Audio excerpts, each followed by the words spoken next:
নিয়মিত ভালোবাসার গল্প পেতে আমাদের আলম এক্সপ্রেস চ্যানেলটি সাবস্ক্রাইব করে পাশে থাকা বেল বাটন অন করে রাখুন। অভ্র, এভাবে শুয়ে আছিস কেন? তোকে না বললাম মায়ের বিয়ে, আমাদেরকে গ্রামে যেতে হবে? তাহলে তুই এখন শুয়ে আছিস কেন? আম্মু, তোমাকে না বললাম আমি যেতে পারবো না? তুমি চলে যাও না, আমার এখন এসব আর একদম ভালো লাগে না। সব কিছু তো শেষ হয়ে গেছে, এখন আর আমি নতুন করে কোনো চাকচিক্যময় জীবনে জায়গায় যেতে চাই না। দেখ অভ্র, তোর উচিত জীবনকে আরো একটা সুযোগ দেওয়া। এভাবে একটা মেয়ের জন্য নিজের জীবন ধ্বংস করে দেওয়া, এটা কিছুতেই হতে পারে না। আমি মা হিসেবে এটা মেনে নিতে পারছি না। তুই চল আমার সাথে, না হলে বাসায় বসে কি না কি করবি। মা, সময় মানুষকে একদম পাথর করে দেয়। আমি ঠিক সেরকম হয়ে গেছি। মাহি চলে যাওয়ার পর থেকে আমি আর নিজেকে সামলাতে পারি না। সব কিছু আমার কাছে অসহ্য মনে হয়। তুমি কেন আমাকে আর কষ্ট দিতে চাইছো? এসব আমি শুনতে চাই না। আমার সাথে যাবি মানে যাবি। আমি যদি একটু এদিক সেদিক শুনি তাহলে কিন্তু খুব খারাপ হয়ে যাবে। তুই কি তোর মায়ের কথা শুনবি না?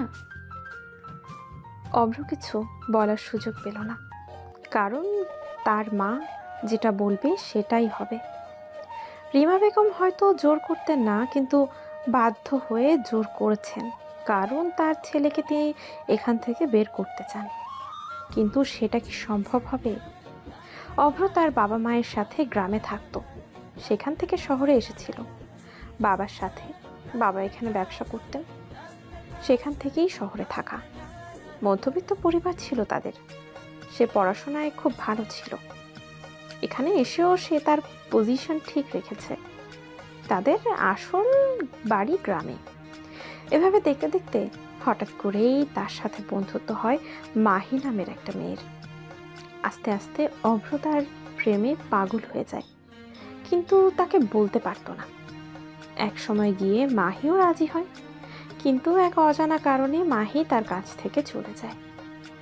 মাহি কোনো কারণ বলেনি, হঠাৎ করেই চলে যাবে সে বলে দেয়।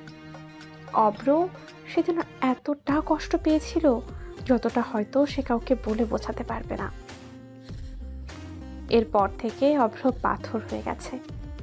একবার যাকে মনে জায়গা দিয়ে ফেলেছে তাকে ভুলে যাওয়া অসম্ভব। এর মধ্যে অভ্র তার বাবাকে হারায়। এরপর পরিবারের দায়িত্ব তাকে নিতে হয়। সে তখন ভীষণ কষ্ট করে নিজের পড়াশোনা চালায়, এবং সে কারণ খুঁজে না পেলেও মনে মনে ধারণা করে হয়তো মাহি তার বেকারত্বটা মেনে নিতে পারেনি, সেই জন্য বিদেশে চলে গেছে। অভ্রের এখন আর সেই আগের পরিস্থিতি নেই। বর্তমানে সে নামকরা একজন আর্কিটেক্ট। তারও এখন নিজস্ব কোম্পানি আছে। সব মিলিয়ে সে এখন প্রচুর বড়লোক। কিন্তু যাকে হারিয়েছে তাকে তো আর ফিরে পাওয়া সম্ভব নয়। সেই জন্য এখনো একটা মেন্টাল প্রেশারে থাকে। সে কিছুতেই সেখান থেকে বের হতে পারছে না। বিকেলের দিকে সে না চাইতেও তার মা জোর করে তাকে নিয়ে যায় তার গ্রামের বাড়িতে। অনেকদিন পর আসলো সেই বাড়িতে, তবে তার গন্তব্য এখন তার নানা বাড়ি। সেখানে তার মামাতো বোন মায়ার বিয়ে। অভ্র শুনে আরেকটু অবাক হয়, কারণ বাচ্চা একটা মেয়ে, তার বিয়ে, এটা এখন দেওয়া কি অনেক জরুরি? অভ্র তার মামার বাসায় পৌঁছে যাবার পর সবাই তাকে নিয়ে পাগল হয়ে গেল, কারণ অভ্র সচরাচর আসে না এখানে। সবাই অনেক ব্যস্ত ছিল, তাকে কিভাবে আপ্যায়ন করা যায়। কিন্তু অভ্রের এসব একদমই ভালো লাগছে না। সে এক করে বসেছিল। দেখতে দেখতে মায়ের বিয়ের দিন চলে আসলো। বিয়ের দিন অভ্র সাধারণভাবে একটা পাঞ্জাবি পরে বসেছিল। হঠাৎ করে বাইরে চেঁচামেচির আওয়াজ শুনে সে এগিয়ে গেল বিয়ের স্টেজের দিকে। সেখানে গিয়ে দেখতে পেল তার মামা সেলিম সাহেবের সাথে কথা কাটাকাটি হচ্ছে ছেলের বাবার। সে তখন এগিয়ে গিয়ে বুঝতে পারল ছেলের বাবা বিয়েটা ভেঙে ফেলার চেষ্টা করছে। তখন অভ্র এগিয়ে গিয়ে জিজ্ঞেস করলো সেই লোকটাকে, আপনি কি এখানে নিজের ছেলের বিয়ে দিতে এসেছেন নাকি ব্যবসা করতে এসেছেন? যদি মেয়ে পছন্দ না হয় আপনি কি এখানে নিজের ছেলের বিয়ে দিতে এসেছেন নাকি ব্যবসা করতে এসেছেন? যদি মেয়ে পছন্দ না হয় তাহলে আগেই বলতেন, কিন্তু মেয়েকে পছন্দ করার পর দেনা পাওনার জন্য বিয়ে ভেঙে ফেলাটা ছোটলোকি ছাড়া আর কিছুই না। এই ছেলে, তোমার সাহস কি করে হলো? তুমি আমার সামনে দাঁড়িয়ে এভাবে কথা বলো? তুমি জানো আমি কে?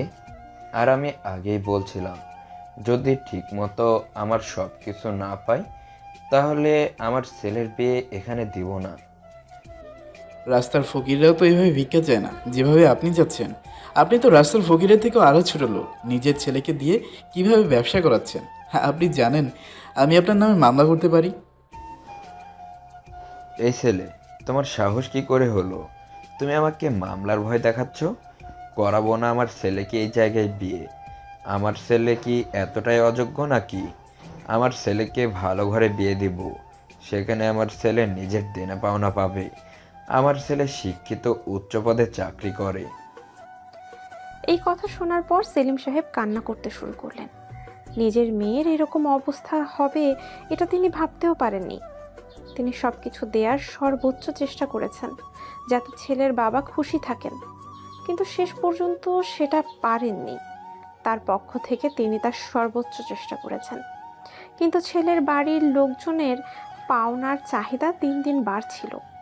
তিনি কি করবেন কিছুই বুঝতে পারছিলেন না। তখন ছেলের বাবা তার সামনে এসে বলে, সেলিম মিয়া, তোমার কাছে আমি এটা আশা করিনি। তুমি এই ছেলেটাকে কোথা থেকে ধরে নিয়ে এসেছো? সবার সামনে আমাকে অপমান করলো। তোমার মেয়েকে এখন সবার সামনে অপমানিত হতে হবে। আমি আমার ছেলেকে নিয়ে চলে যাচ্ছি। দরকার নেই এই বাড়িতে আমার ছেলের বিয়ে দেওয়ার। চলো তোমরা সবাই, আমরা বের হয়ে যাচ্ছি এখান থেকে। বলেই ছেলের বাড়ির লোকেরা সবাই বেরিয়ে গেল। সেলিম সাহেব বসে কান্না করতে শুরু করলেন। কি করবেন কিছুই বুঝতে পারছিলেন না। পাগলের মতো কান্না করতে শুরু করেন। ওদিকে মায়া পাথরের মতো বসেছিল। বাবার কথায় সে কোনো আপত্তিই করেনি, এক কথায় বিয়ে রাজি হয়ে গিয়েছিল। কিন্তু এরকম হবে তার সাথে এটা সে কল্পনাও করতে পারেনি। তবে ছেলেটাকে দেখে তার আগেই মনে হয়েছিল এই ছেলেটা ভালো না, কিন্তু বাবার কথার উপরে কোনো আপত্তি করতে পারেনি। অভ্রের মা তখন গিয়ে ভাইকে সান্ত্বনা দিতে শুরু করলেন। তখন তার ভাই কান্না করতে করতে বলল, আপু, আমার কি হবে? আমার সব কিছু শেষ হয়ে গেল। আমার মেয়েটাকে এখন কেউ বিয়ে করবে না। পুরো গ্রামের মধ্যে আমার মেয়েটাকে আর হাঁটতে পারবে না। আমাকে সবার কাছে অপমানিত হতে হবে।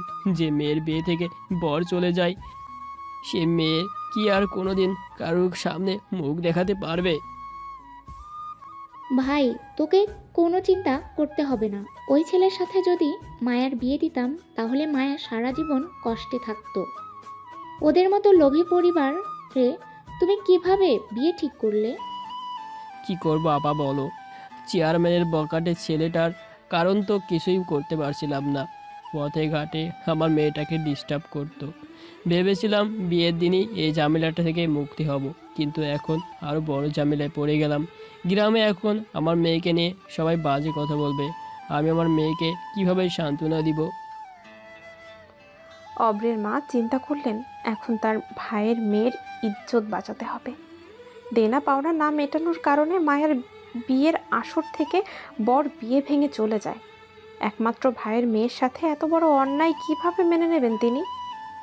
রিমা বেগমের ভাই সেলিম সাহেব গ্রামের প্রাইমারি স্কুলের মাস্টার। মেয়েটি অসম্ভব সুন্দরী বলে তাকে ছোট বয়সেই বিয়ের ব্যবস্থা করেন তিনি। আর খুব শিক্ষিত একটা ছেলে পাওয়াতে তিনি আর অমত করেননি। ছেলেপক্ষের প্রথমে দাবি ছিল একটা মোটর বাইক, কিন্তু ধীরে ধীরে তা বাড়তে বাড়তে মাত্রা ছাড়িয়ে গিয়েছিল। দেনা পাওনার চাপে যখন সেলিম সাহেব কুপোকাত, তখন রিমা বেগম সিদ্ধান্ত নেন মায়াকে নিজের ঘরেই আনবেন বউ করে। রাজ্জাক সাহেবের মৃত্যুর পর থেকে রিমা বেগম অভ্রের বাবা মা উভয়ের দায়িত্ব পালন করে এসেছেন। তাই ছেলের বিয়ের মতো সিদ্ধান্তও তিনি একা একাই নিয়ে ফেললেন। তিনি জানেন মায়ার চেয়ে ভালো মেয়ে অভ্র খুঁজে পাবে না, সেই জন্য তিনি একটা কঠিন সিদ্ধান্ত নিয়ে নিলেন। সাথে এই ঝামেলাটা থেকে তিনি মুক্ত হয়ে যাবেন। তার ছেলেকে নিয়ে তিনি অনেক চিন্তায় আছেন। সেই জন্য তিনি মায়ের কাছে গেলেন। এরপর বললেন, মায়া মা, আমি একটা কঠিন সিদ্ধান্ত নিতে চাইছি। তুমি কি আমার সেই সিদ্ধান্তটা মেনে নিবে? মায়া শুধু তাকিয়ে থাকলো। কি বলবে সে? যে মেয়ের বিয়ে থেকে বর চলে যায় সেই মেয়ের কি কিছু বলার থাকতে পারে? তখন সে চুপচাপ শুধু তাকিয়েছিল। তখন রিমা বেগম আবার বললেন, আমি চাচ্ছিলাম তোকে আমার ছেলের বউ করে নিতে। তুই আমার সাথে থাকবি। আমার অভ্রের সাথে তোর বিয়ে দিব আমি। এই কথা শোনার পর মায়ার মা কান্না করে দিলেন। মায়া কিছুই বলল না। তার কিছু বলার নেই, কারণ সে তার বাবার পছন্দ মতো ছেলেকে বিয়ে করার জন্য রাজি হয়ে গিয়েছিল। যেহেতু ছেলে চলে গেছে, সেহেতু এখন তার সাথে যে কারোর বিয়ে হতে পারে। মায়ার মা তখন এসে অভ্রের মাকে জড়িয়ে ধরে কান্না করতে করতে বললেন, মিতু আছে, কিন্তু কে আর মিতুর কাছে কি চাই? আপা, আমি ভাবতে পারছি না তুমি আমার মেয়েটার ইজ্জত এভাবে বাঁচাবে। আমার মেয়েটাকে কেউ বিয়ে করতো না, তুমি তোমার ছেলের সাথে আমার মেয়ের বিয়ে দিতে চাইছো। চুপ, একদম বাজে কথা বলবে না ভাবি। আমাদের মায়ে কি এতটাই সস্তা নাকি? ওই পরিবারের যদি আমার মেয়েটার বিয়ে হতো, তাহলে তারা কোনোদিন আমার মেয়েটাকে শান্তিতে থাকতে দিত না। তারা অত্যাচার করত। যে ছেলে বিয়ের দিন এত কিছু চাইতে পারে, বিয়ের পরে কি চাইতে তো সেটা কি চিন্তা করে দেখেছো? সম্বন্ধ আসতেই তোমরা বিয়ে দিতে রাজি হয়ে গেলে। যেখান থেকে ইচ্ছে সম্বন্ধ আসলো আর বিয়ে দেওয়ার জন্য লাফাতে শুরু করলে। এরকম কেন তোমরা? আরও অনেক বকাবকি করবেন। এরপর চলে গেলেন তার ছেলের কাছে। এখন আসল যুদ্ধ তো এখানেই। তার ছেলেকে তিনি কিভাবে রাজি করাবেন, সেই জন্যই তিনি তার ছেলেকে একটা রুমের মধ্যে নিয়ে গেলেন। অভ্র মায়ের এরকম ব্যবহার দেখে কিছুটা অবাক হয়ে গেল। এরপর প্রশ্ন করল, আম্মু, তুমি আমাকে এভাবে টেনে আনলে কেন? বাবা, আমি একটা কঠিন সিদ্ধান্ত নিতে চাচ্ছি। আমি জানি এটা তোর মেনে নিতে কষ্ট হবে, কিন্তু আমার সিদ্ধান্তটা তোকে মেনে নিতেই হবে। আম্মু, আমি তোমার কথায় আগামাথায় কিছুই বুঝতে পারছি না। তুমি বলো, কি বোঝাতে চাইছো আমাকে? বাবা, আমি চাইছি মায়াকে তুই বিয়ে করবি, কারণ মেয়েটার বর বিয়ে থেকে চলে গেছে। এখন মেয়েটার নিজের ইজ্জত হারাবে যদি এই বিয়েটা না হয়। আমি তোর সাথে মায়ার বিয়ে দিতে চাই। মায়াকে তো দেখেছিস, কত সুন্দর একটা মেয়ে। অভ্র তার মায়ের কথা শুনে অবাকের চরম পর্যায়ে পৌঁছে গেল। এটা কিভাবে সম্ভব? এখনো সে মাহিকে ভুলতে পারেনি। সেখানে মায়াকে কেন বিয়ে করবে? আর মায়া তার থেকে বয়সে অনেক ছোট। সে তার মায়ের দিকে তাকিয়ে বলল, আম্মু, তোমার কি মাথা নষ্ট হয়ে গেছে? তুমি জানো না আমার অতীত সম্পর্কে? আমি মাহিকে ভুলতে পারিনি। সেখানে তুমি কিভাবে ওকে আমার সাথে বিয়ে দিতে চাইছো? ও আমার সাথে থাকতে পারবে না। বাবা, তুই আমার অনুরোধটা রাখ। মায়া কি দেখতে খারাপ নাকি? মায়ের মতো মেয়ে তুই আর একটা পাবি না। এত সুন্দর একটা মেয়ে, ওকে কেন বিয়ে করবি না? আর ওই মেয়েটা কোনোদিন ফিরে আসবে না। ওর মতো একটা বাজে মেয়ের কারণে তুই এত সুন্দর একটা মেয়েকে রিজেক্ট করছিস? আম্মু, আমি কোনো কিছু শুনতে চাই না। আমি এই সিদ্ধান্তটা মেনে নিতে পারবো না। আমি ওকে বিয়ে করতে পারবো না। আমার পক্ষে এমন কাউকে বিয়ে করা সম্ভব না। আমি কারোর জীবন নষ্ট করতে পারবো না। মায়ার একটা সুন্দর ভবিষ্যৎ আছে, ওর ভবিষ্যৎ কেন আমি নষ্ট করব? দেখ বাবা, তুই মায়ার যে সুন্দর ভবিষ্যতের কথা চিন্তা করছিস, সেটা কিভাবে সম্ভব? যদি এই বিয়েটা না হয়, তাহলে গ্রামের মানুষ ওকে ঘর থেকে বের হতে দিবে না। সবাই তাকে নিয়ে বাজে কথা বলবে, মেয়েটার জীবন নষ্ট হয়ে যাবে। আমি আগেই বলেছিলাম মা, আমি এখানে আসতেই চাই না। যদি না আসতাম তাহলে এই ঝামেলায় আমাকে পড়তে হতো না। আমি বিয়ে করতে পারবো না। তুমি যাই বলো না কেন, এটা আমার পক্ষে সম্ভব না। মায়ের জীবন আমি নষ্ট করতে পারবো না। ওকে আমি কোনোদিন আমার স্ত্রী হিসেবে মেনে নিতে পারবো না, কারণ আমি এখন বিয়ে করতে চাই না। আমি এখনও মাহিকে ভুলতে পারিনি। আমার কসম, যদি তুই মায়াকে বিয়ে না করিস, তাহলে তুই আমার মরা মুখ দেখবি। তুই তোর মায়ের কথা শুনবি না অভ্র? অভ্র কথাটা শোনার পর কি বলবে কিছুই বুঝতে পারছিল না। সবাই মারা গেছে তার। এখন মাই একমাত্র আপন। এর মধ্যে তার মা এত বড় একটা কথা বলে ফেলল। অভ্র কি করবে বুঝতে পারছিল না। সে মায়ার জীবনটা ধ্বংস করতে চায় না, কারণ সে কাউকে এখন তার জীবনে জড়াতে চায় না। এই প্রেম, ভালোবাসা, বিয়ে এসবের প্রতি তার বিশ্বাস উঠে গেছে। মায়ের এরকম কথা শোনার পর সে কি জবাব দেবে? সে তখন তার মায়ের দিকে তাকালো, এরপর বলল, আম্মু, তুমি কেন বুঝতে পারছো না? তুমি কেন এরকম করছো? অভ্র, আমি শুধু হ্যাঁ না উত্তর চেয়েছি। আমি অন্য কোনো কথা শুনতে চাই না। মা, তুমি আমাকে কসম দিয়েছো, সেই জন্য আমি বিয়ে করতে রাজি হচ্ছি। কিন্তু এরপরও তুমি আমাকে অন্য কিছু বলতে পারবে না। আমি মায়াকে বিয়ে করব, কিন্তু কোনোদিন স্ত্রীর অধিকার দিতে পারবো না, কারণ আমি মায়াকে এখনও ভালোবাসি আর ভুলতে পারিনি। এই বিয়েটা শুধুমাত্র কাগজে একটা বিয়ে হবে, সেখানে আমি শুধুমাত্র মায়ের ইজ্জত বাঁচানোর জন্য বিয়েটা করব, এর বাইরে অন্য কিছুই না। বলেই অভ্র বেরিয়ে চলে গেল। তখন তার মা খুশিতে আত্মহারা হয়ে পড়লেন। তার ছেলেকে তিনি এই মানসিক চাপ থেকে বের করে আনতে পারবেন। তিনি চিন্তা করেছিলেন হয়তো কয়েকদিন পরে অভ্র সবকিছু মেনে নেবে। তিনি তখন খুশিতে বাইরে চলে গেলেন। এরপর সবাইকে ডেকে বললেন। তখন আর কেউ আপত্তি করলেন না, কারণ অভ্রের মতো ছেলে তারা হাজারটা খুঁজে তবুও পাবে না। আবারও বিয়ের আয়োজন শুরু হলো। মায়ের বিয়েটা হয়ে গেল। মায়া কোনো কথাই বলল না, কারণ তার বাবা মার কথার উপরে সে কিছু বলতে পারবে না। তার কাছে সব কিছু কেমন জানি পাগলের মতো লাগছিল। তবে অভ্রকে তার অনেক বেশি ভালো লাগে। অভ্র না চাইলেও বিয়েটা হয়ে গেল। এর পরের দিন তারা বাসায় ফিরে আসলো। সময় সময়ের মতোই চলছে। বুকের উপরে ভারী অনুভূতি হতেই ঘুম ভেঙে গেল অভ্রের।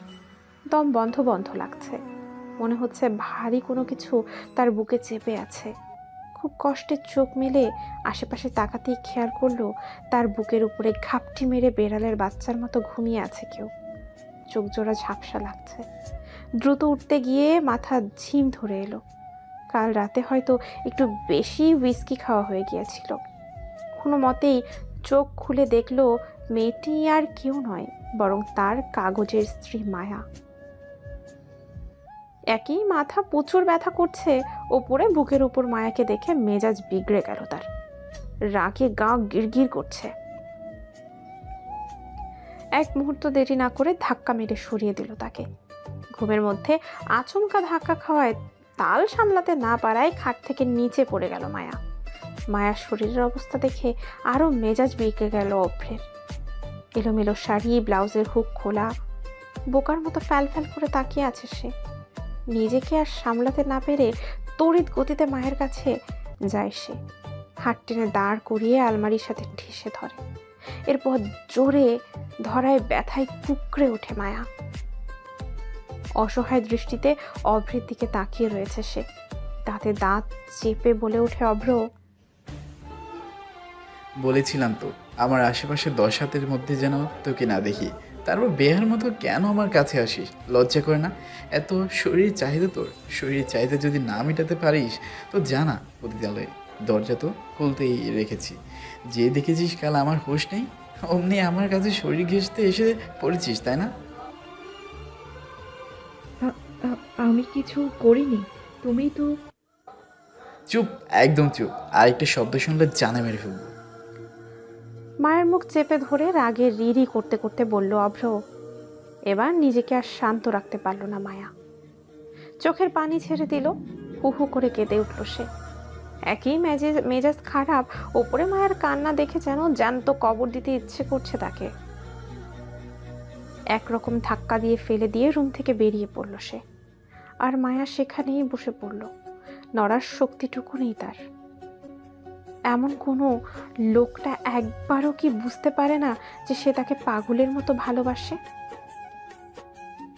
6 মাস হয়েছে এই বাড়ির বউ হয়ে এসেছে মায়া।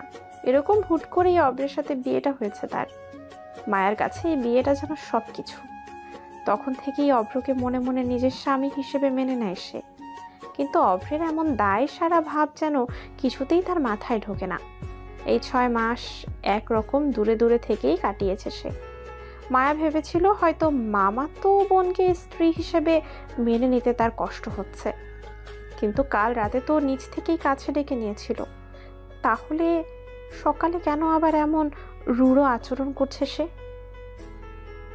আচ্ছা, তার কি মায়াকে একদমই পছন্দ নয়? সকাল 9টা।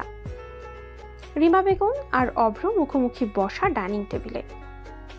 এখন আর রিমা বেগমের সাথে না পারতে কথা বলে না অভ্র। মায়ের উপরে চাপা ক্ষোভ তার থেকেই গেছে। একটা অজপাড়া গায়ের অল্প শিক্ষিত আনকালচার্ড খ্যাত মেয়েকে কি বুঝে নিজের গলায় ঝুলিয়ে দিলেন তিনি, হোক তার ভাইয়ের মেয়ে। অভ্রের মনে যে অন্য কারোর বাস তা তো আর অজানা নয় তার। তাহলে কেন এই অন্যায়টা করলেন তিনি? চুপচাপ নিজের মতো খাচ্ছিল। ঠিক তখনই খোঁড়াতে খোঁড়াতে ডাইনিং টেবিলে এসে হাজির হলো মায়া। চোখ মুখ ভীষণ ফুলে রয়েছে, বোঝাই যাচ্ছে প্রচুর কেঁদেছে মেয়েটা। মায়ার চোখ মুখ দেখেই রিমা বেগমে আজ করতে পারছেন তার গুণধর পুত্র এই কাজটাই করেছেন। মায়া, মা, এভাবে ঘুরে আসছিস কেন রে? খুঁড়িয়ে খুঁড়িয়ে হাঁটতে দেখে প্রশ্ন ছুড়ে দিলেন রিমা বেগম। আমতা আমতা করে পরক্ষণে উত্তর দেয় মায়া। বাথরুমে পড়ে গিয়েছিলাম ফুপু। মায়ার কথা খুব যে তার বিশ্বাস হলো তা কিন্তু নয়, কিন্তু তবুও ধীর গলায় বললেন, দেখে চলবি তো নাকি? অভ্র, মেয়েটাকে একটু ডাক্তারের কাছে নিয়ে যাস তো। আমার মিটিং আছে মা, ঘরে বসে ড্রাইভার হিসেবে মানুষকে এখানে সেখানে নিয়ে যাওয়ার ঠেকা যায়নি আমার। যদি তোমার ইচ্ছে হয় তুমি নিয়ে যেতে পারো, আসছি। বলেই অভ্র সেখান থেকে অফিসের জন্য বেরিয়ে পড়ল। এসব ফালতু মেয়ের জন্য 1 মিনিটও তার কাছে নেই। মায়া কিছুতেই বুঝে পায় না লোকটা তাকে এত ঘৃণা করে কেন। সে যে একদম অশিক্ষিত তাও নয়, এবার ইন্টার পরীক্ষা দিয়েছে সে। সেলিম সাহেব বিয়ের সিদ্ধান্ত না নিলে ভার্সিটিতে ভর্তি হয়ে যেত সে। এই 6 মাস শুধু অঙ্ক মিলিয়ে মিলিয়ে কাটিয়েছে সে। রিমা বেগম ছেলেকে বোঝাতে বোঝাতে ক্লান্ত। জন্ম মৃত্যু বিয়েতে কারো জোর নেই। মায়ার ভাগ্যে সে এবং তার ভাগ্যে মায়াই রয়েছে, কিন্তু অভ্রা জেদের কাছে তাকে হার মানতেই হচ্ছে। দুপুর 2টা। খাওয়া দাওয়া শেষে রিমা বেগমের রুমে বসেই পাট টিপে যাচ্ছে মায়া। ফুপুর সাথে তার সম্পর্কটা অনেকটা বন্ধুত্বের। এই 6 মাস মায়ের প্রতিরূপ দেখেছে ফুপুর মাঝে। সারাদিন ফুপুর চারপাশেই কাটে তার। এই বাড়িতে মনেই হয় না সে অন্য কোথাও এসেছে। কিন্তু সমস্যা একটাই, তা হলো অভ্র। অভ্রকে বুঝতে পারে না সে। পায়ের ব্যথাটা কি কমেছে? হুট করেই বলে ওঠেন রিমা বেগম। মুচকি হেসে বলে মায়া, এখন একদমই নেই, তুমি একদম ভেবো না ফুপু। অভ্রকে ফোন দিয়েছিলি? দিয়েছিলাম, ব্যস্ত ব্যস্ত বলছে। থাক না, সত্যি ব্যস্ত হয়তো। আচ্ছা, তুই খুশি তো? এইটা কেন বলছো ফুপু? অভ্র তোকে এখনো মেনে নেয়নি, তাই না? মায়া নিশ্চুপ। কি জবাব দেবে সে? দেওয়ার কি কিছু আছে?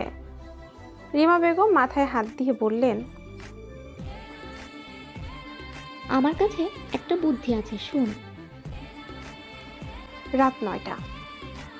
আজ বাড়ি ফিরতে ফিরতে দেরি হয়ে গেছে অভ্রের।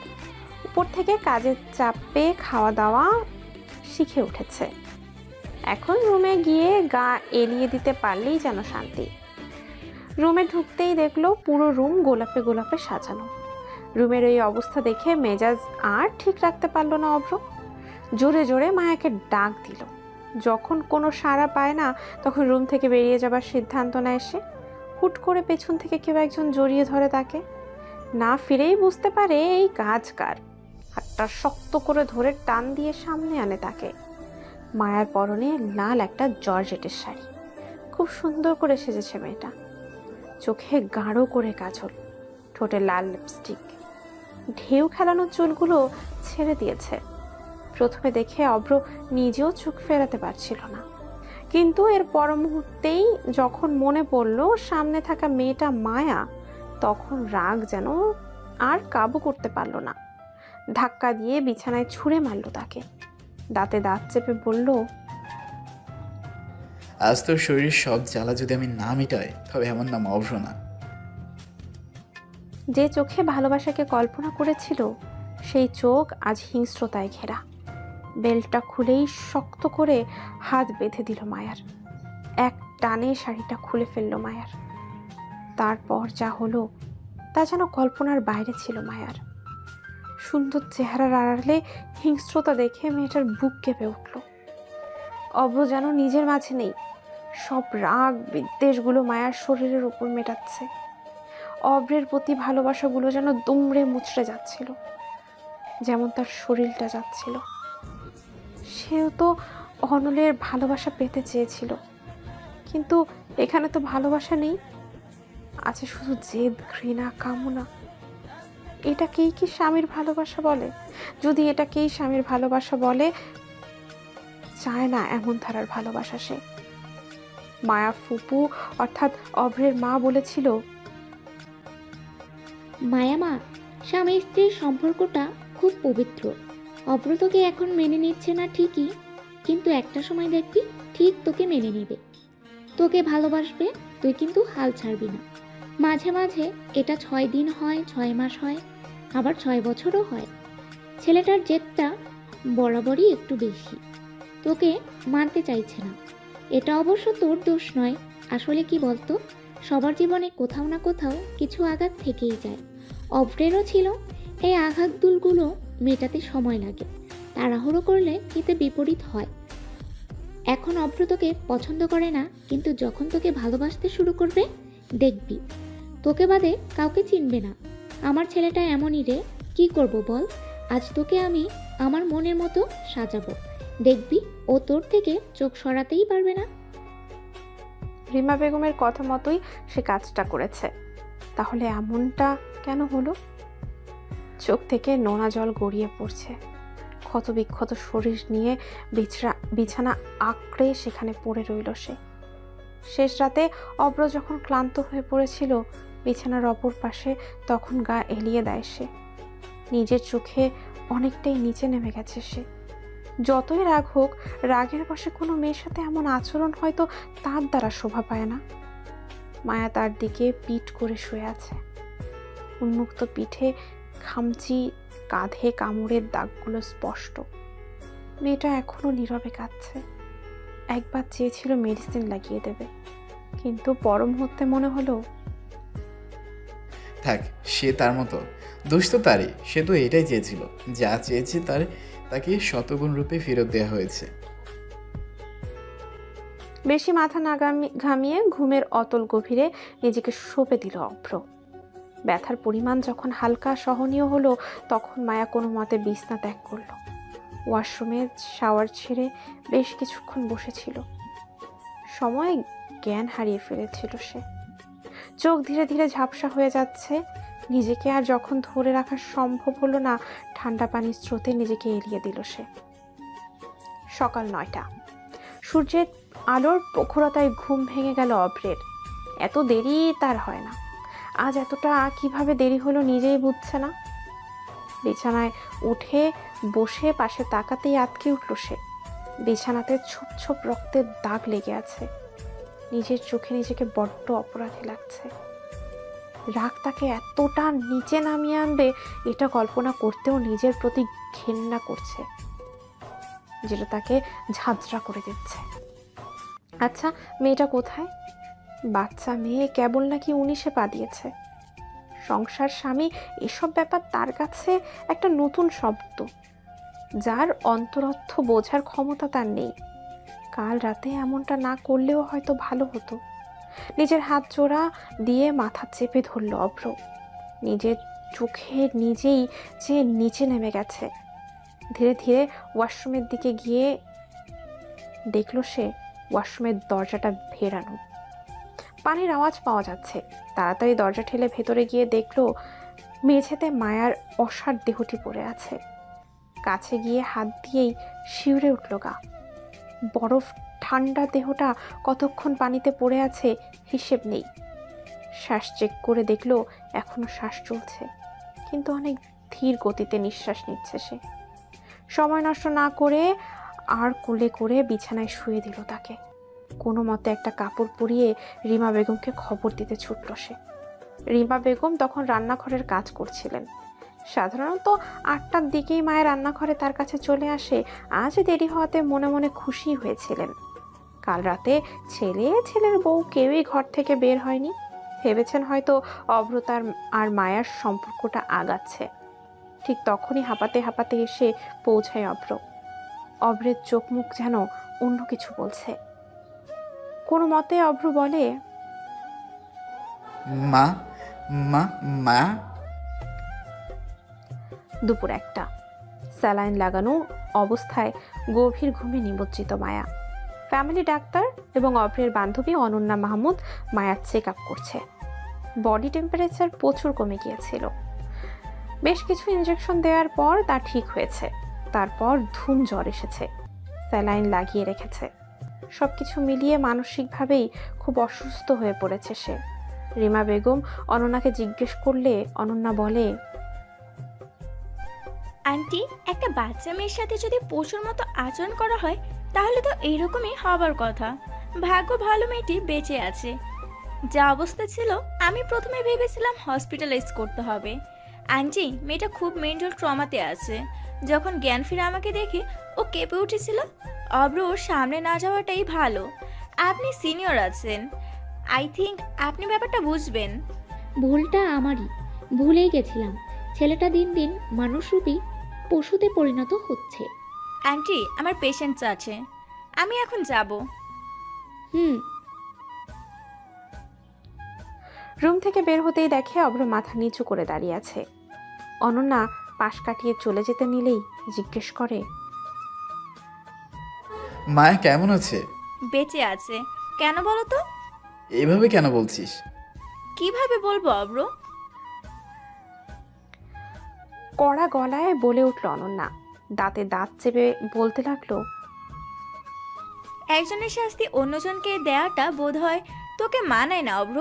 মাহির শাস্তি এই মেয়েটাকে দেওয়াটা কি যৌক্তিক? মাহির শাস্তি কেন বলছি? মানুষের মন সেটা বদলাতে পারে। হ্যাঁ, মাহি অন্যায় করেছে, কিন্তু সেটার রাগ এই মেয়েটার জীবনের বিনিময় মেটানো খুব পুরুষত্বের প্রমাণ ছিল বুঝি? তুই তো এমন ছিলি না অব্র, তাহলে কেন? সত্যি বলি, মেয়েটার শরীরের যা পজিশন ছিল, একটু উঁচু নিচু হলে তোকে আমি জেলে দিতাম। মেয়েটাকে 6 মাস ধরে দেখে যাচ্ছি। তোকে বিভিন্নভাবে নিজের ভালোবাসার স্বরূপ দেখানোর প্রচেষ্টা ছিল সে। তুই কিভাবে তার ভালোবাসাটাকে এভাবে পায়ে পিষে দিলি অভ্র? ছি! মাথা নিচু করে এখনো দাঁড়িয়ে আছে অভ্র। কথাগুলো তিক্ত হলেও সত্য। মেয়েটা বিভিন্নভাবে নিজের ভালোবাসা তার সামনে প্রকাশ করতে এসেছে এই 6 মাস।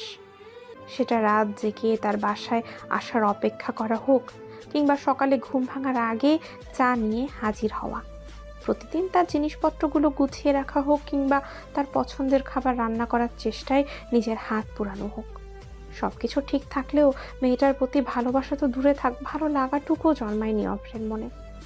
2.5 বছর আগের ঘা যে এখনো শুকায়নি তার। অনন্যা বেশ কিছু কথা শুনিয়ে হাঁটা দিল তার গন্তব্যে।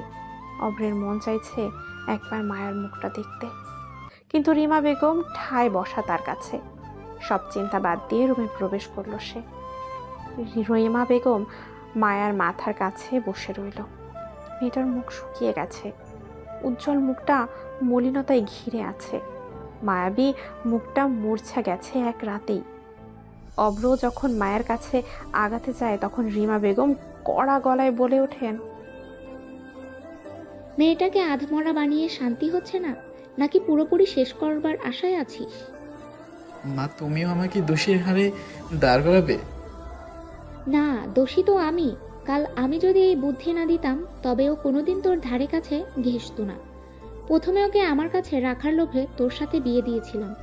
ভেবেছি মেয়েটা সুখী হবে, সাথে তোকেও সুখী রাখবে, তোমার জীবনের ফাঁকা জায়গাগুলো ভরাট করবে। কিন্তু 6 মাস ধরে শুধু বঞ্চনা পেয়েছে। স্বামী হিসেবে কি দিয়েছিস ওকে? একটাবার ওকে কি সুযোগ দিয়েছ? না, দাওনি অভ্র। 2.5 বছর আগের ঘটনা তোকে বদলে দিয়েছে জানতাম, তাই বলে এতটা? যাকগে, আমি তোমার দোষ গুণ বিচার করব না। আমি আমার মেয়েটার ভালোই দেখব। আমি একটা সিদ্ধান্ত নিয়েছি, হতে পারে সেটা মায়ের মনের জন্য মারাত্মক কঠোর সিদ্ধান্ত, তবে আমি মায়াকে আর তোমার কাছে রাখবো না। ও আমার রুমে আমার সাথে থাকবে, আমার মেয়ে হিসেবে। তুমি তো ডিভোর্স চাচ্ছ, বেশ তাই হবে।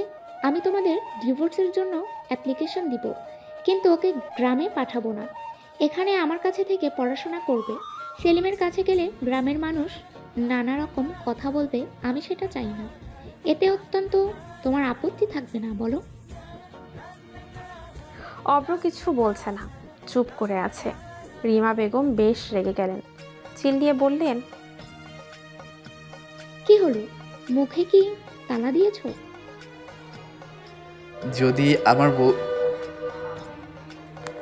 যদি আমার বউ হিসেবে রাখতে চাও তাকে, তবে ডিভোর্সের কি দরকার আছে? আমি না হয় অফিসের থেকে বলে দেশের বাইরে যাওয়ার চেষ্টাটা আবার শুরু করি। না, ডিভোর্স তো করাবোই আমি। তোমার তো মুক্তি চাই, আমি মুক্তি দেব তোমায়। আর আমার মেয়েটাকে পুনরায় তার জীবন গড়ার সুযোগ দিতে হবে, সেটা তো আমি তার কাছ থেকে কেড়ে নিতে পারি না। তুমি যা ভালো বুঝো। এক মুহূর্ত দেরি না করে রুম থেকে বেরিয়ে গেল অব্র। কেন জানি কষ্ট হচ্ছে, কিন্তু এটা হবার কথা ছিল না। মায়াকে তো তার মোটেও ভালো লাগে না। তাহলে কেন বুকের বাঁ পাশে চিনচিন ব্যথা করছে তার? মার সিদ্ধান্তের সাথে সে একমত, তবে কেন মায়া চলে যাবার কথা ভাবতেই দম বন্ধ লাগছে তার। তবে কি মায়ার প্রতি করা অন্যায়ের অনুতাপ অভ্রের মনে তার জন্য মায়ার সৃষ্টি করেছে?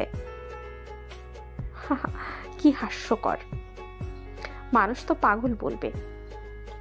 সে মেয়েকে বারংবার পায়ে ঠেলে চোখে আঙুল দেখিয়ে বোঝাতে চেয়েছিল, আমার জীবনে তোমার ঠাঁই নাই। সেই মেয়ের প্রতি আজ কিনা তার মায়া জন্মেছে। অভ্রের সব কিছু অসহ্য লাগছে। আচ্ছা, মরে গেলে হয়তো এসবের থেকে মুক্তি পাওয়াটা সোজা হতো, কিন্তু সেটাও পারছে না। আত্মহত্যা তো আর সলিউশন না। আরেকটা অবশ্য সলিউশন আছে, তা হলো নেশায় বুধ থেকে বর্তমান আর অতীতের যন্ত্রণা ভুলে থাকা। অভ্র সেটাই করল। বাড়ি থেকে বেরিয়ে ক্লাবে চলে গেল। সে রাতে আর বাড়ি ফিরল না। 15 দিন পর বিকেল 5টা, আকাশে মেঘ করেছে। বাদলের ঘন ঘটায় জানান দিচ্ছে খুব বৃষ্টি নামবে। ছাদের কিনারায় আঁচল ছেড়ে দাঁড়িয়ে আছে মায়া। আঁচলটা মাটিতে গড়াচ্ছে। শরীরটা সুস্থ হয়েছে বেশ কদিন হলো। অভ্রের দেখা এই দিন 15 মিলল না। মিলবে কিভাবে? অভ্র তার সামনেই আসে না। সে ফুপির কাছে থাকে।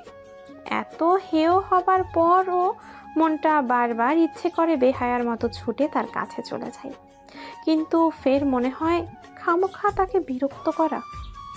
ফুপু ফরমান জারি করেছে অভ্রের ধারের কাছে, যাতে তাকে না দেখা যায়। তাদের ডিভোর্সের অ্যাপ্লাই করা যাচ্ছে না।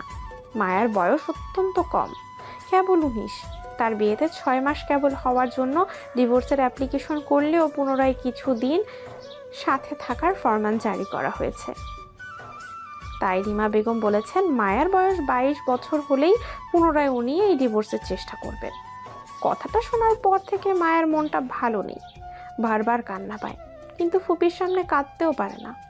রাতে অবশ্য 1-2 বার অভ্রের ঘরের সামনে ঘোরাফেরা করে, তারপর আবার ফিরে আসে দরজা বন্ধ দেখে।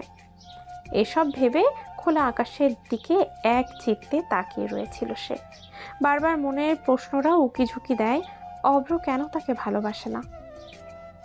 সে যে এত অসুস্থ ছিল, কেন অভ্র একটাবার খোঁজটিও নেয়নি? কিশোরী মনের এলোমেলো চিন্তাধারার মাঝে নিজেকে জড়িয়ে ফেলেছে সে। হুট করেই ঝুম বৃষ্টি নামলো। ঠান্ডায় বর্ষার স্রোতে মায়ার চোখের অশ্রুধারারা মিলে মিশে একাকার হয়ে যাচ্ছে। 2 হাত পেতে বৃষ্টিকে বদ্ধ নয়নে আলিঙ্গনে যখন ব্যস্ত, তখন যেন মায়ার মাথায় একটি ছাতা ধরে কেউ।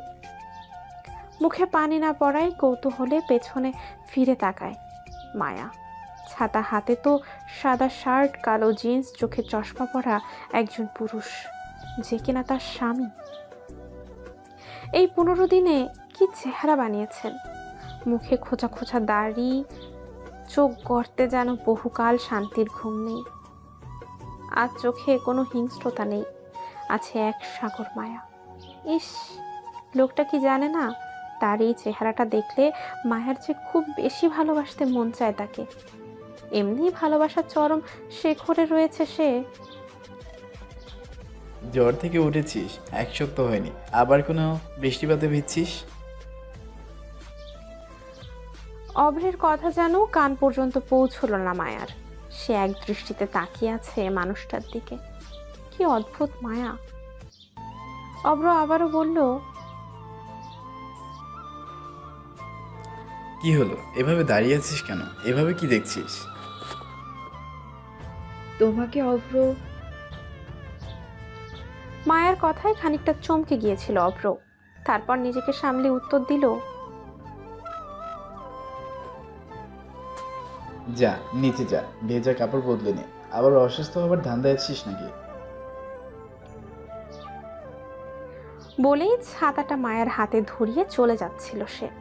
তখন মায়া বলে ওঠে, তুমি আমাকে ভালোবাসতে পারো না কেন? মায়ার সরল মনের প্রশ্নটি অভ্রের পা আটকে ধরে। পেছনে ফিরে দেখে মলিন চিত্তে সেভাবেই ঠায় দাঁড়িয়ে আছে এখনো সে। আজ তার চোখে চোখ রাখার ক্ষমতাটুকু হারিয়ে ফেলেছে অভ্র। মাথা নিচু করে পুনরায় চলে যেতে নিলে হাত টেনে ধরে মায়া। ধরা গলায় বলে ওঠে, উত্তর দিলে না যে? মা দেখলে বকাবকি করবে, নিচে যা। এড়িয়ে যাচ্ছ? একটা পশুর কাছ থেকে ভালোবাসা চাইছিস? পশুরা যে ভালোবাসতে পারে না, শুধু ক্ষত বিক্ষত করতে পারে। হুম, তাই যদি হবে তবে রাতের বেলায় আমার বালিশের নিচে চকলেট পাই কেন? অনুতাপ, ক্ষমা পাবার চেষ্টা। তাহলে আপন করে নিতে কি বাচ্ছে তোমার? কেন ফুপির কথায় আমাকে ছেড়ে দিতে রাজি হয়েছ? তুই বড্ড ছোট, এসব এখন বুঝবি না। আমার কাছ থেকে ভালোবাসা আশা করলে কেবল কষ্টটুকুই বয়ে বেড়াতে হবে তোকে। এক সময় সেই কষ্টটুকু সামর্থ্য সদ্য সীমার বাইরে চলে যাবে। ভালোবাসা একটা নেশা, যার অপর নাম মৃত্যু। আমি যে ভালোবাসতে পারবো না, ভালোবাসার জন্য মনের দরজাতে তালা লেগে গেছে। তাই এই দাবিটা আমাকে করিস না। আর এখন তোর বয়সই বাকি। আমি চলে গেলে দেখবি কিছুদিনই সব ভুলে যাবে। কোথায় যাবে তুমি? সিলেট, তারপর হয়তো দেশের বাইরে। কেন? তোকে যে মুক্তি দেওয়াটা খুব দরকার। এভাবে কাগজের সম্পর্কটা টেনে কতদিন? আমাকে একটা সুযোগ দেওয়া যায় না? আমি সুযোগ পাবার যোগ্য নই রে। ভালোবাসা আমার জন্য না। কিন্তু কেন? আমার দোষটা কোথায়? দোষ তোর নয়, দোষ যে আমার। আমি ফুল ভেবে দোষটা তোর নয়, দোষটা আমার। আমি ফুল ভেবে দোষটা তোর নয়, দোষটা আমার। আমি ফুল ভেবে যাকে আমার সর্বস্ব দিয়েছিলাম, সে কাঁটা রূপে আমাকে রক্তাক্ত করেছে। আমিও তোর মতো একজনকে ভালোবাসতে গিয়েছিলাম। আমি যেমন তোর ভালোবাসাটাকে পায়ে বিষিয়ে ফেলেছি, সেও সেভাবে আমার ভালোবাসাকে বিনিময়ে আমাকে একটা অবিশ্বাস, প্রতারণা এবং কষ্ট দিয়েছে। মূলত টাকায় সব। আমার বেকারত্ব তখন তাকে আমার থেকে দূরে সরিয়ে দিয়েছে। আমি যদি জানতে চাই আমাকে বলবে সব কথা? তুই আগে ভেজা জামা কাপড় ছেড়ে আমার রুমে আসছিস, চা খেতে খেতে বলবো। বলেই ভিজতে ভিজতে বাসার ভেতরে চলে গেল অভ্র। সন্ধ্যা 7টা। অভ্রের বারান্দায় পাশাপাশি দাঁড়িয়ে আছে অভ্র এবং মায়া। চা হাতে মনোযোগ দিয়ে অভ্রের কথা শুনছে মায়া।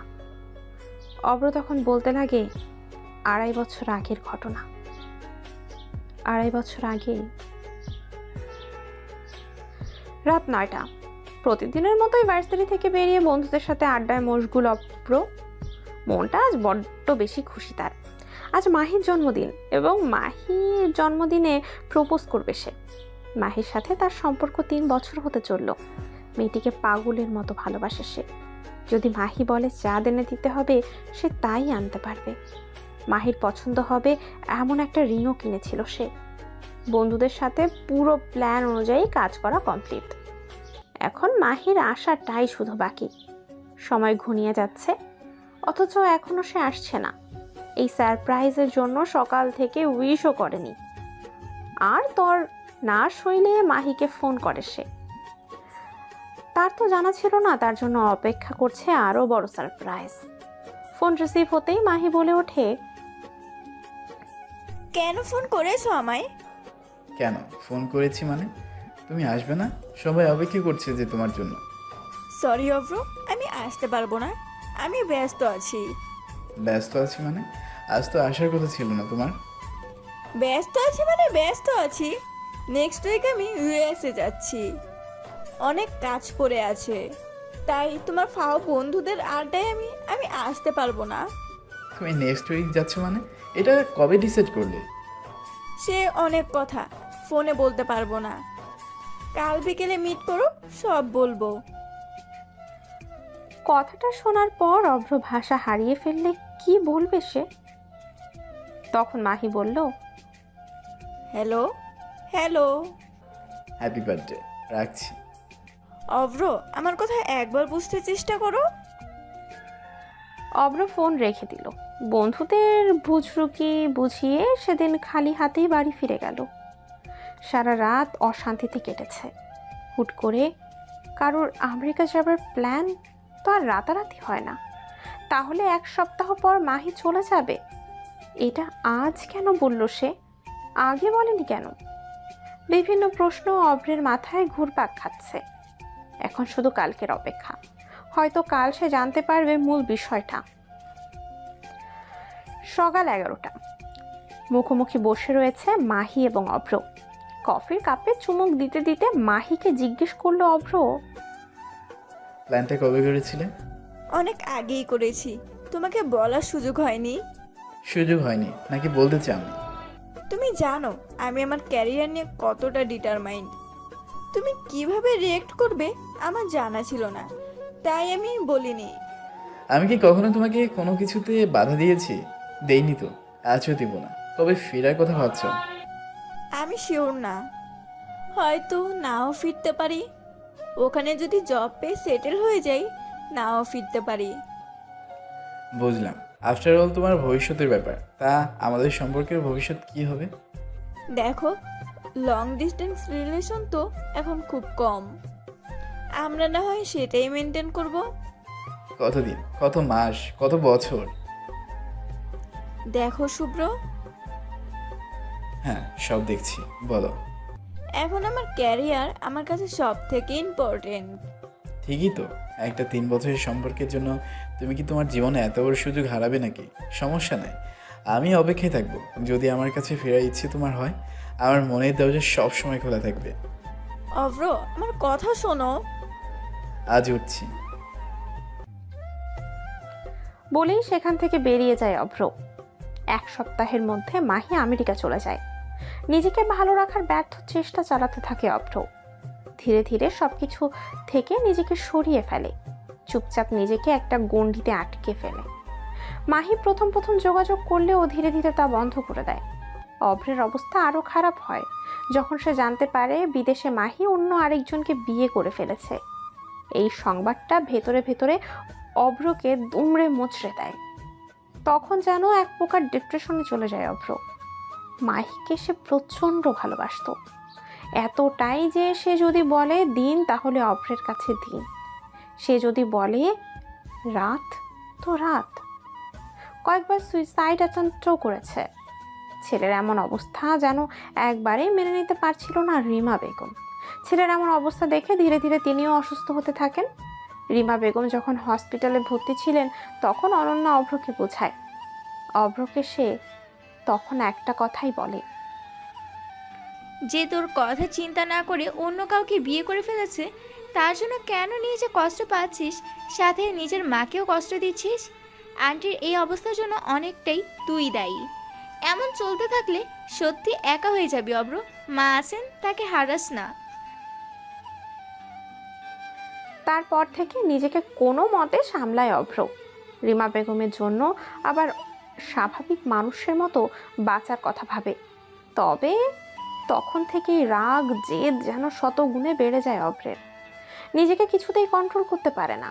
ছেলের জীবনটা পুরোই সাজাতে 6 মাস আগে মায়ার সাথে অভ্রের বিয়ে দেন রিমা বেগম। বর্তমান অভ্রের দৃষ্টি বাইরের দিকে। নিজের জীবনের কালো অধ্যায়টি মায়াকে বলতে পেরে যেন আজ অন্যরকম শান্তি লাগছে। মনের ভেতরের সকল কষ্টগুলো কাউকে বলার সুযোগ তো হয়েছে। মায়ার চোখে অশ্রু, কিন্তু অশ্রুগুলো কেন সে জানে না। অশ্রু কি এই জন্য যে অভ্র অন্য কাউকে ভালোবাসতো, নাকি অভ্রের কষ্টগুলো আজ সে উপলব্ধি করতে পারছে? বাইরের দিকে তাকিয়ে অভ্র বলল, তোমাকে জিজ্ঞেস করেছিলে না কেন তোকে ভালোবাসতে পারে না? আমার যে কারোর প্রতি ভালোবাসাটাই আসে না। আমি জানি না কাউকে কোনোদিন ভালোবাসতে পারবো নাকি। মায়া নিশ্চুপ, তার কথা বলার শক্তি নেই। তখন অভ্র আবেগী কণ্ঠে বলে, জানিস, এমন এক বৃষ্টির রাতে ও আমাকে দেখতে চেয়েছিল বলে বৃষ্টি মাথায় নিয়ে ওর বাড়িতে নিচে গিয়ে দাঁড়িয়েছিলাম। পরে কি জ্বরই এসেছিল।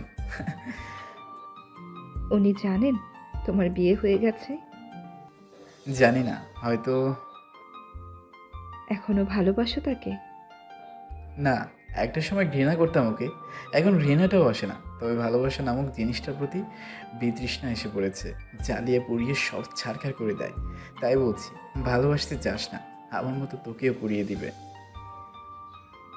অভ্রের কথায় মুচকি হেসে মায়া মনে মনে বলে, বড্ড দেরি করে ফেললে তুমি। আমি যে ইতিমধ্যে তোমায় ভালোবাসার আগুনে জ্বলছি, পড়ছি, জানি সেটার পরিণতি কি। রিমা বেগমের ডাকে মায়া বাস্তবে আসে। অভ্রকে কিছু না বলেই রুম থেকে বেরিয়ে যায় সে। অপরদিকে রিমা বেগম মায়াকে অভ্রের রুম থেকে বের হতে দেখে বেশ অবাক হন। ভেবেছিল সে রাতের পর মেয়েটাকে অভ্র ভয় পাবে, তার ধারের কাছে যাবে না। কিন্তু মায়ের আচরণ স্বাভাবিকতা দেখে তিনিও অবাক।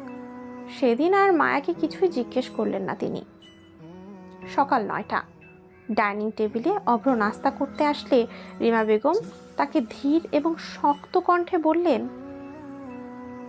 তুমি কি বাইরে যাবার সিদ্ধান্ত পাকাপোক্ত করে নিয়েছো? হ্যাঁ, কাজ চলছে। আমি চেষ্টা করছি এই সপ্তাহের ভিতরে আমাকে জার্মানি পাঠানো হবে। যত তাড়াতাড়ি হবে ততই ভালো। মায়া তোমার প্রতি এমনিতেই দুর্বল হয়ে পড়েছে, আমি চাই না আরো দুর্বল হোক। ছোট বয়স, কিছুদিন পর এমনিতেই তোমাকে ভুলে যাবে। বুঝেছি। বলেই অভ্র সেখান থেকে চলে যায়। রিমা বেগম যা বলেছে তা যে সম্পূর্ণ সঠিক তা খুব ভালো করেই জানে সে। তবুও মেয়েটাকে এভাবে ছেড়ে যেতে মন চাইছে না, কোথাও যেন ফাঁকা লাগছে। অভ্র এবং রিমা বেগমের কথোপকথন আড়াল থেকে সবটুকুই শুনল মায়া। রিমা বেগমের মুখের উপরে কথা বলার সাহস তার নেই, তাই চুপচাপ নিজ ভাগ্যের নির্মম পরিহাসটুকু মেনে নেয় সে। দিন 7 পর অভ্র জার্মানি চলে যায়। সেদিন অভ্র চলে গিয়েছিল, মায়া পাগলের মতো আচরণ করতে শুরু করেছিল। অভ্রের রুমে গিয়ে প্রচুর কেঁদেছে। শেষমেশ অভ্রের ছেড়ে যাওয়ার চিঠিটুকু পায় সে। চিঠিতে লেখা ছিল, ভেবেছিলাম অনেক কিছুই লিখবো, কিন্তু সব কিছু একত্রে মিলেমিশে একাকার হয়ে গেছে। তালগোল পাকিয়ে গেছে আমারও ভাবনাগুলো। আমি চলে যাচ্ছি, জানি না আর দেখা হবে কিনা, কিন্তু তোকে একটা কথা কোনোদিন বলা হয়নি। তুই অনেক ভালো একটা মেয়ে, আমি চাই তুই অনেক সুখী হ। আমার ভাঙা জীবনে জড়িয়ে হয়তো তুই কোনোদিন সুখী হতে পারতি না, কারণ আমার পক্ষে তোকে ভালোবাসাটা সম্ভব না। মা তোর ভালোর জন্য সিদ্ধান্ত নিয়েছে, এতেই আমাদের মঙ্গল। ওর জন্য আমি ডিভোর্স লেটার সাইন করে দিয়ে যাচ্ছি। আমাদের কাগজের সম্পর্কটা কাগজেই সীমাবদ্ধ থাকলো। মাকে বলিস আমি এখানে সব ফর্মালিটি শেষ করে দিয়েছি, আর তোকে 22 বছর অবধি এই সম্পর্কের ভিতর থাকতে হবে না। ভালো থাকিস, ইতি, অভ্র। মায়ার কিশোরী মন অভ্রের চলে যাওয়াটা যতটা না আঘাত এনেছিল, তার চেয়েও অধিক আঘাত এনেছিল যখন অভ্রের রেখে যাওয়া ডিভোর্স লেটারটা দেখে। ভেবেছিল অভ্র হয়তো তার কাছে কোনোদিন না কোনোদিন ফিরবে, কিন্তু যে আশাটুকু এখন আর নেই। সেদিন মায়ার কিশোরী মনটা একেবারেই বড় হয়ে গিয়েছিল এক ধাক্কায়। 5 বছর পর এয়ারপোর্টে নেমেই হাসপাতালের দিকে রওনা দিল অভ্র। আজ 5 বছর পর সে জার্মান থেকে ফিরেছে। অবশ্য অনেক আগেই ফিরে আসতো, তবে বিভিন্ন কারণে সেটা হয়ে ওঠেনি। আজ যেমন 5 বছর নিজের মাকে দেখবে, ঠিক তেমনই 5 বছর পর মায়াকেও দেখবে। আচ্ছা, ফুচকে মেয়েটা কি বড় হয়ে গেছে? আগের মতোই ছেলে মানুষই করে, নাকি বদলে গেছে? এসব নানা চিন্তা মাথায় নিয়ে হাসপাতালে পৌঁছায় অভ্র। কেবিনের বাইরে মামা দাঁড়িয়ে আছেন। গিয়ে সেলিম সাহেবকে সালাম দিয়ে বললেন, মামা, মা কেমন আছে? এখন আলহামদুলিল্লাহ ভালোই আছে বাবা। তুমি কি এয়ারপোর্ট থেকে আসলা? জি মামা। মাকে এখন দেখা যাবে? হুম, যাও দেখা করে আসো। কেবিনের ভেতরে রিমা বেগম শায়িত ছিলেন। ছেলেকে 5 বছর পর দেখে খুশিতে উঠে বসার চেষ্টা করেন তিনি। অভ্রের চোখ চিকচিক করছে। শান্তভাবে মার পাশে বসে আছে সে। 5 বছর পর মা ছেলের মিলনের সাক্ষী দিচ্ছে তাদের অশ্রুগুলো। এভাবে কাঁদলে যা একটু ভালো হয়েছিলে আবার অসুস্থ হয়ে যাবে কিন্তু।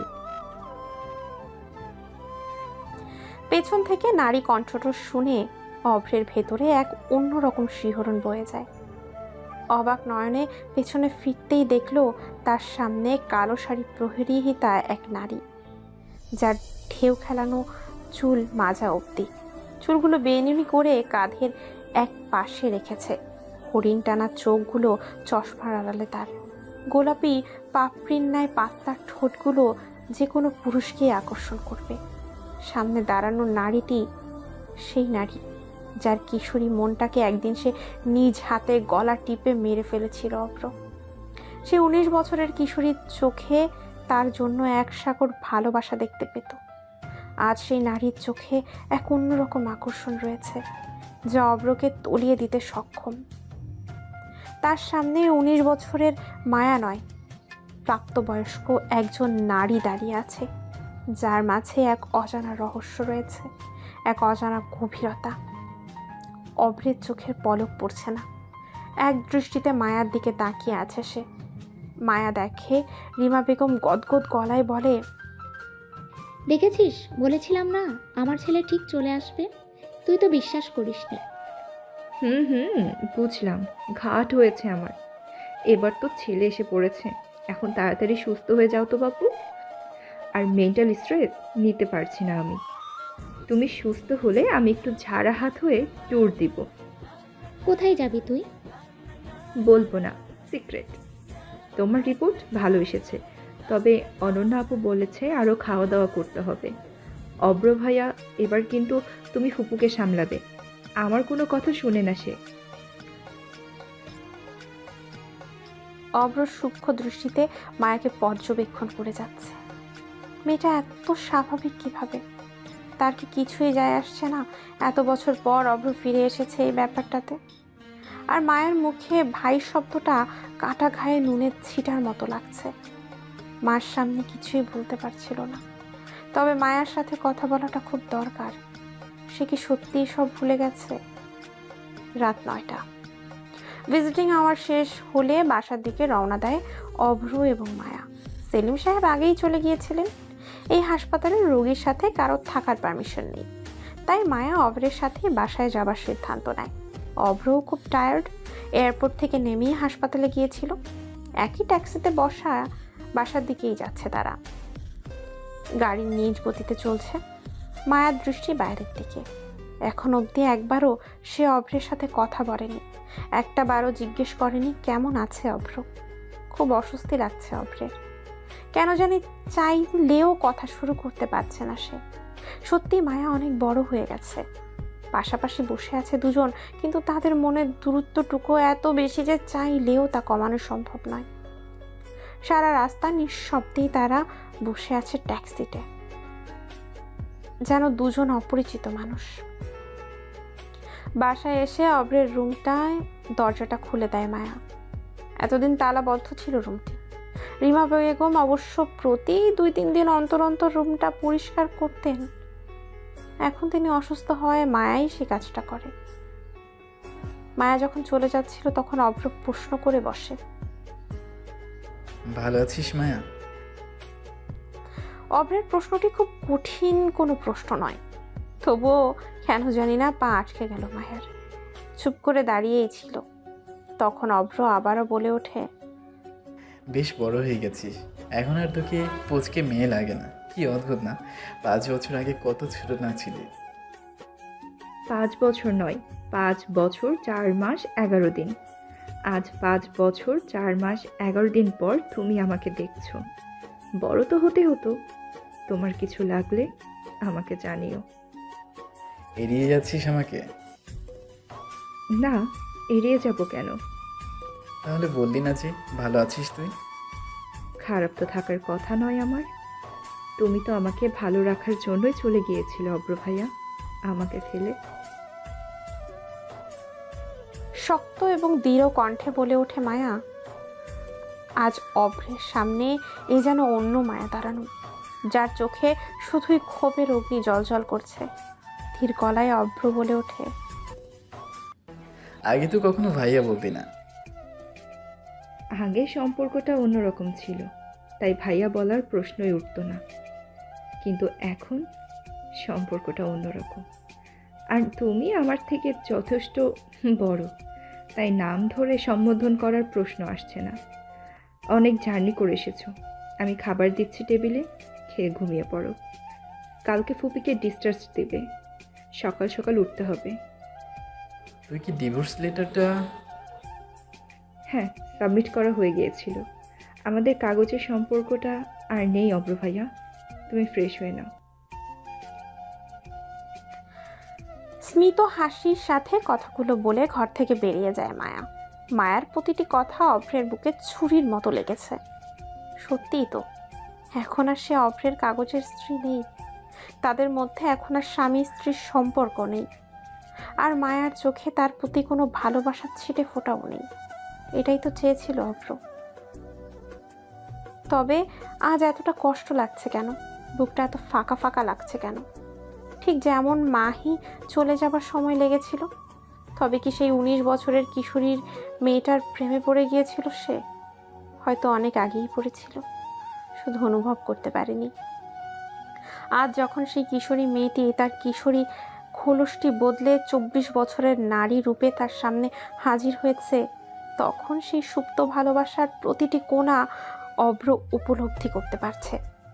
বুকের বাঁ পাশে চিনচিন ব্যথাটা যেন তীব্র থেকে তীব্রতর হচ্ছে। কিন্তু এবার সে তার ভালোবাসাকে নিজের থেকে দূরে যেতে দেবে না। 5 বছর আগে সব কয়টা ভুল শুধরে নেবে। যত কাঠখড় পুরনো লাগুক তার, সে আবার মায়ার মনে নিজের জন্য ভালোবাসার সূচনা করবে। করতে যে হবেই তাকে। রাত 2টা। নিজ ঘরের বারান্দায় দাঁড়িয়ে রয়েছে মায়া। আঁচলটা নিচে গড়াচ্ছে তার। চুলগুলো বেহায়া বাতাসের সাথে তাল মিলিয়ে উঠছে। আকাশে আজ আবার মেঘ করেছে। তার মনেও আজ 5 বছর পর মেঘ করেছে। লোকটা তার জীবনে আবার ফিরে এসেছে। একটা সময় লোকটাকে পাগলের মতো ভালোবাসতো সে, কিন্তু সেই ভালোবাসা তাকে পুড়িয়ে ছারখার করে দিয়েছে। না জানে কত রাত নির্ঘুম কাটিয়েছে সে। ফুপুর থেকে লুকিয়ে লুকিয়ে কাঁদত। দম বন্ধ লাগতো মায়ের। মনে হতো এই বুঝি মরে যাবে, কিন্তু পরক্ষণেই মনে হতো সে তো ভালোই আছে মায়াকে ছাড়া। তাহলে মায়ের এত কষ্ট পাবার কি মানে? আজ যখন 5 বছর 4 মাস 11 দিন পর সেই মানুষটা আবার চোখের সামনে দেখছিল, পা যেন আগাতে চাইছিল না মায়ার। কোথাও পালিয়ে যেতে পারলে হয়তো এই দমবন্ধ পরিস্থিতি থেকে মুক্তি পেত। মানুষটা ঠিক আগের মতোই রয়েছে, সেই চোখ, সেই চেহারা। শুধু আর এখন সে 28 বছরের যুবক নেই, 33 বছরের একজন পুরুষ। বয়সটা তার চেহারাতে যে খুব একটা বোঝা যাচ্ছে তা নয়, তবে সময়টা সত্যি অনেক বেশি কেটে গেছে। এখন আর তার প্রতি ভালোবাসাগুলো মুক্ত নয়, মনের বদ্ধ কুঠিরে তালাবদ্ধ করে রেখেছে মায়া। আর সেই তালার চাবিটা না জানি কোথায় হারিয়ে গেছে, যেমন তার কিশোরী মনটা হারিয়ে গেছে। দীর্ঘশ্বাস ফেলে রুমের দিকে রওনা হয় সে। সকাল 9টা। সূর্যের প্রখরতা চোখে পড়তেই ঘুম ভেঙে গেল অভ্রের। চোখ কচলে ঘড়ির দিকে তাকিয়ে লাফিয়ে উঠল সে। ফ্রেশ হয়ে ডাইনিং রুমের দিকে আসতেই চোখ আটকে গেল তার। ডাইনিং টেবিল থেকে রান্নাঘরের ভেতরটা স্পষ্ট। রান্নাঘরে তখন শাড়ি কোমরে গুজে মায়া নাস্তা বানাতে ব্যস্ত। চুল খোপা করে ঘাড়ের উপরে তোলা, ঘাড় বেয়ে ঘাম ঝরছে। আবদ্ধ চুলগুলো বারংবার তার কপালে পড়ছে। এবং সে তার বারংবার কানের নিচে গোজার চেষ্টা করছে। মায়াকে বেশ গিন্নি গিন্নি লাগছে অভ্রের কাছে। এক অজানা আকর্ষণে মনের অজান্তেই মায়ের পেছনে এসে দাঁড়ায় অভ্র। মায়ের খেয়ালই নেই যে কেউ এতটা কাছ থেকে পর্যবেক্ষণ করছে। তার ঘাড়ের ঠিক নিচে গাঢ় কালো তিলটা যেন অভ্রকে পাগলের মতো কাছে টানছে। খুব ছুঁয়ে দিতে মন চাইছে অভ্রের। মনের অজান্তেই যখন তার হাত মায়ের ঘাড় স্পর্শ করবে, ঠিক তখনই পেছন থেকে সেলিম সাহেব অভ্রকে ডেকে ওঠেন। অভ্র, আপনাকে কখন নিতে যাব? সেলিম সাহেবের হঠাৎ ডেকে ওঠার কারণে অভ্র অনেকটা অপ্রস্তুত হয়ে পড়ে। হাত সরিয়ে নিয়ে তাড়াতাড়ি উত্তর দেয়, এই তো মামা, তোমার মেয়ের দিকে দিলেই একটু পরই বের হবো। অভ্রের কথা শুনতে পেয়ে মায়া পেছনে ফিরে দেখে তার ঠিক পেছনে অভ্র দাঁড়িয়ে আছে। প্রথমে খানিকটা চমকে গেলেও নিজেকে স্বাভাবিক রেখে অভ্রকে জিজ্ঞেস করে, কিছু লাগবে তোমার? পানি পানি নিতে এসেছিলাম। পানি টেবিলে রাখা আছে, এখানে তো সরাসরি কলস থেকে খেতে হবে। না মানে জগটা খেয়াল করিনি। ঠিক মাঝ বরাবরই তো রাখা। তোর ইন্টারভিউশন শেষ হলে খেতে দে, ক্ষুধা লেগেছে। বলেই কোনো রকমে সেখান থেকে কেটে পড়ে অভ্র। মায়া আর কথা বাড়ায়নি। কথায় কথা বাড়বে? সেলিম সাহেবের সামনে শুধু শুধু সকালবেলা সিন ক্রিয়েট করার মানেই হয় না। খাওয়া দাওয়া শেষে তারা বেরিয়ে পড়ে হাসপাতালের উদ্দেশ্যে। মায়া একেবারে রেডি হয়ে এসেছে। হাসপাতাল থেকে সরাসরি স্কুলে চলে যাবে সে। মায়া এখন একটি স্কুলে ইংলিশ টিচার হিসেবে কার্যরত রয়েছে। বাচ্চাদের পড়াতে বেশ ভালোই লাগে তার। গ্র্যাজুয়েশনের পরপর এই চাকরিটা শুরু করে সে। রিমা বেগম অসুস্থ থাকায় এতদিন যেতে পারেনি।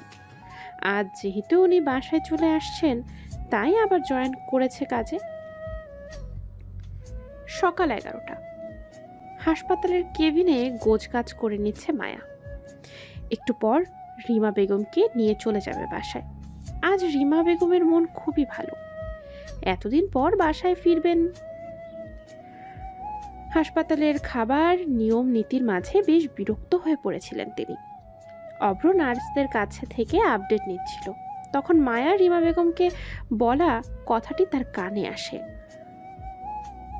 ফুপু, আমি ব্যাগ গুছিয়ে দিয়েছি। বাবা ফর্মালিটিগুলো মিটিয়ে আসলে তোমরা বাড়ি চলে যাও। আমি তাহলে আসছি। কোথায় যাচ্ছিস তুই? নার্সের সাথে কথা বলার ফাঁকেই মায়ার কাছে প্রশ্নটি ছুড়ে দেয় অভ্র। যে মানুষটার বিগত বছরগুলোতে মায়া কি করেছে তাতে মাথা ব্যথা ছিল না, আজ হুট করেই তার প্রতি এত কেয়ার দেখে বেশ অবাকই হয় মায়া। নিজের কৌতূহল নিজের মধ্যেই রেখে খুব স্বাভাবিকভাবেই উত্তর দেয়, কোথায় আবার? স্কুলে যাব। স্কুলে কি করতে? কি অদ্ভুত, পড়তে নিশ্চয় যাব না, আমি কাজ করি সেখানে। হ্যাঁ, অভ্রতকে বলা হয়নি, আমাদের মা একটা ভালো স্কুলে শিক্ষকতা করে, খুব ভালো পড়ায়ও। ও তাহলে ওয়েট কর, আমি মাকে বাসায় রেখে তোকে ড্রপ করে আসবো না। তার কোনো দরকার নেই, আমি একা একা যাওয়া আসা করতে পারি, ডোন্ট ওয়ারি। আসবি কখন? ছুটি হলে সাধারণত 6টা বেজে যায়। অ্যাড্রেস ম্যানেজ করে দিস, আমি নিতে যাব না। আরে আজব তো, আমি একা একা যাতায়াত করতে পারি, বাচ্চা মেয়ে না আমি। এতদিন একা একাই আসা যাওয়া করেছি। এত বেশি বকিস কেন? যা বলছি তাই করবি। আমি যাব, ব্যাস যাব। ছুটি হলে ম্যানেজ করে দিবি। রাগে কটমট করতে করতে কথাগুলো অভ্র বলল। আসার পর থেকে সব কিছুতেই মেয়েটা এত বাড়াবাড়ি করছে যা তার ভালো লাগছে না। একরত্তি মেয়ের এত জেদ দেখে খুব রাগ লাগছে অভ্রের। এদিকে অভ্রের ওভার কেয়ারিং নেচার যেন মাথার উপর দিয়ে যাচ্ছে মায়ার। বিয়ের পর থেকে অভ্রের একরকম গা ছাড়া স্বভাব ছিল মায়ার প্রতি, কিন্তু হুট করেই মায়ার প্রতি কেয়ারগুলো যেন একেবারেই নিতে পারছে না মায়া।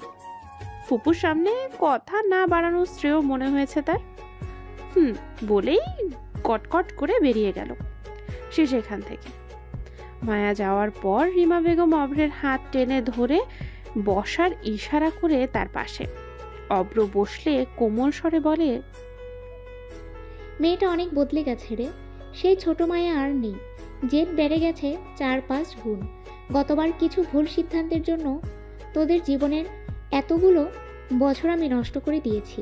ক্ষমা করতে পেরেছিস তো বাবা? কি বলছো মা? দোষ তো তোমার ছিল না, আমার ছিল। মরিচিকার পিছনে ছুটতে ছুটতে বাস্তব জ্ঞানটাও হারিয়ে ফেলেছিলাম। তবে এবার আর সে ভুল করছি না মা। তাতে যদি আবার কাঠখড় পোড়াতে হয় আমি রাজি।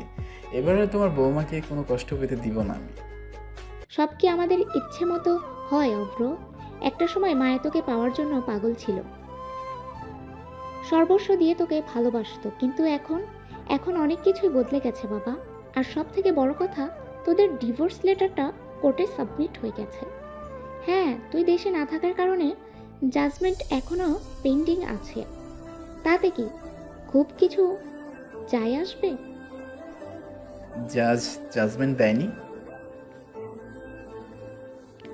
অবাক নয়নে প্রশ্নটি করে অভ্র। তখন রিমা বেগম উত্তর দেন, না, তুই তো জার্মানি ছিলি। কোর্টের হাজিরা না দিলে তো এটার আইনত কোনো ফলাফল কোর্ট দিতে পারবে না। এক প্রকার জেদের বসে আমি ডিভোর্স লেটারটা সাবমিট করেছিলাম। তারপর কেন যেন খুব খারাপ লাগছিল, মনে হচ্ছিল এটা ভুল।